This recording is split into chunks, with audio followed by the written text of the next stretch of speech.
Parasarlofus was one of the strangest-looking dinosaurs.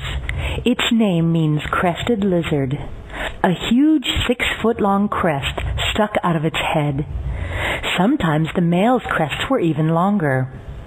The crest was longer than the dinosaur's entire skull. Its nostrils went up through the crest and back down, forming 4 hollow tubes. No one knows exactly what the crest was used for. Some paleontologists thought that this dinosaur spent its time in the water and breathed through its crest like a snorkel. But there were no holes at the top. Paleontologists now believe that Parasarlofus lived most of its life on land. It was probably able to blow air up through its crest.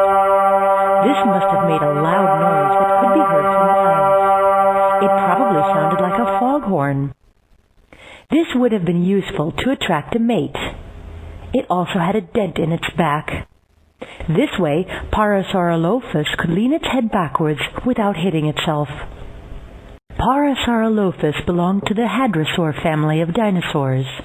This means that it was an herbivore, meaning that it only ate plants, and it had a snout that looked like a duck's beak. Parasarlofus lived about 70 million years ago. It grew to be about 40 feet long, which is around the size of a bus.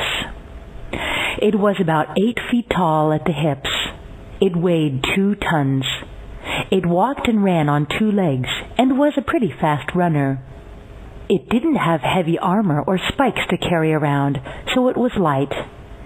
It probably walked on all 4s to look for food, but then ran on 2 legs when it needed to move quickly.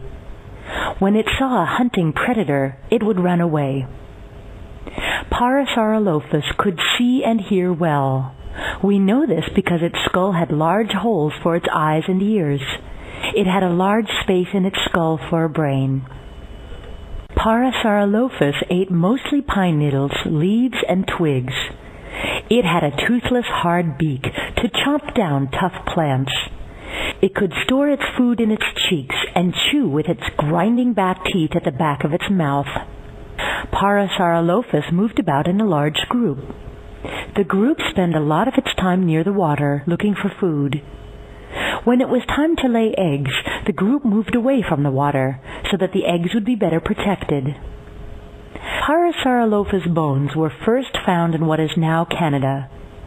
They have also been found in what is now New Mexico and Utah in North America.